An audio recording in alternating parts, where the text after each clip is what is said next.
problem on the worksheet, the construction practice worksheet, where you are to make a rhombus using this segment and this segment as the diagonal, and decide if it's unique.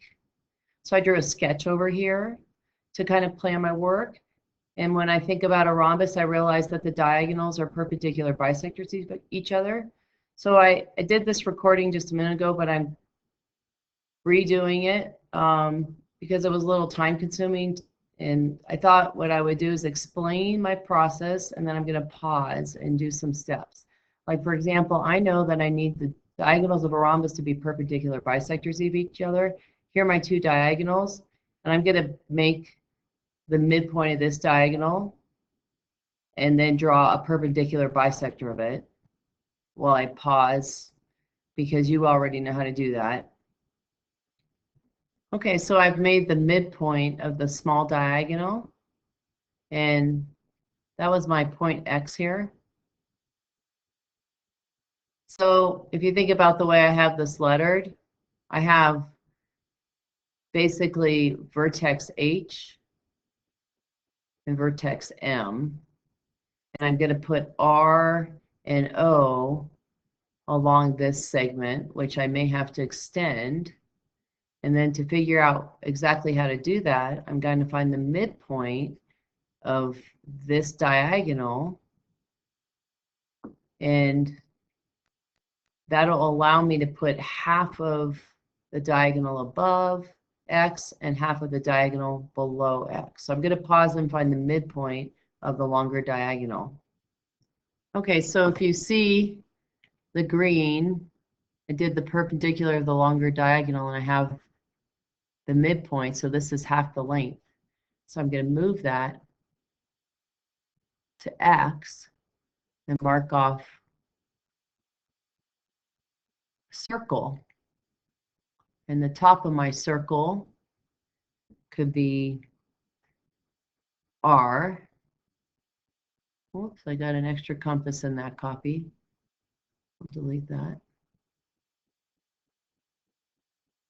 And then the bottom of my circle could be O. And then it may be a little hard to see that, but my rhombus, if I can do this carefully,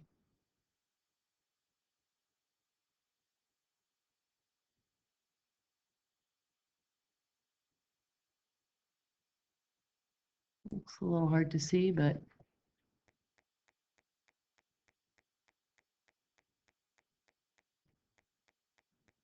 that's my rhombus. And now, if I was asked to move it over here, well, there's lots of options. One is I could just start with angle R, and I already have the side lengths here.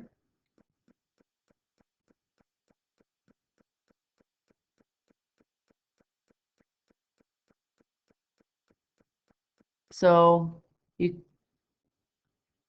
that's the diagonal length. So I have to make the side length. I can get the side length H.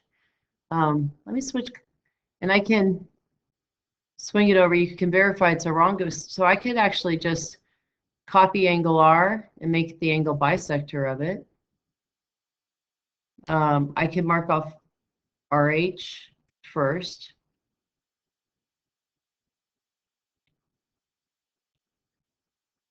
And so that's where my H is going to be, right here. And if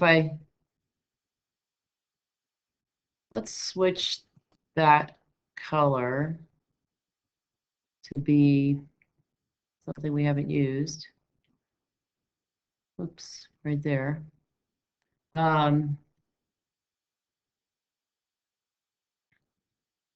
And keep that pen color kind of that orangish. So now what I'm going to do, there's a whole bunch of ways to get the rhombus transferred.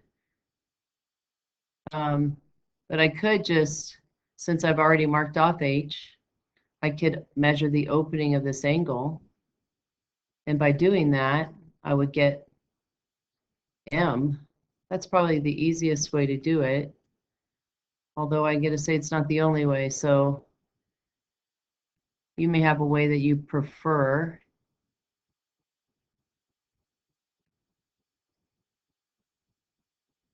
Trying to get the compass to come to the front here.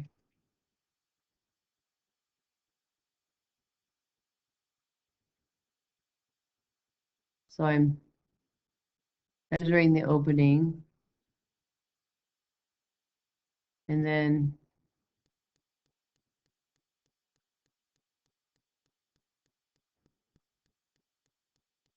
or the diagonal length is another way to think of it. So visually you might have just noticed that's MH.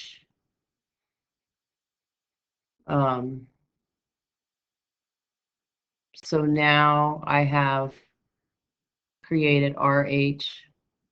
I keep copying extra compasses. That's all right, we'll just let that one be there. So now I just need my last point, and I have my side length. So I can use my side length again, and I can use it from H.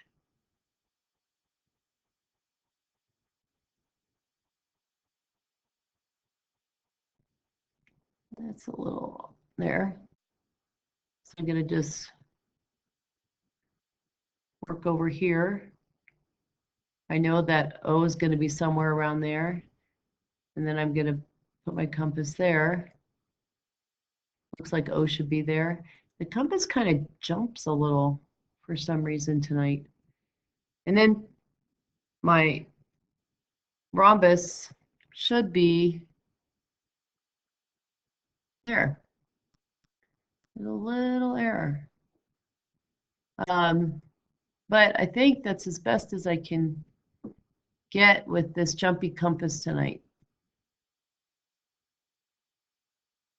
I'm not on my smart board, which might be part of the problem. I'm actually doing this with the mouse pad.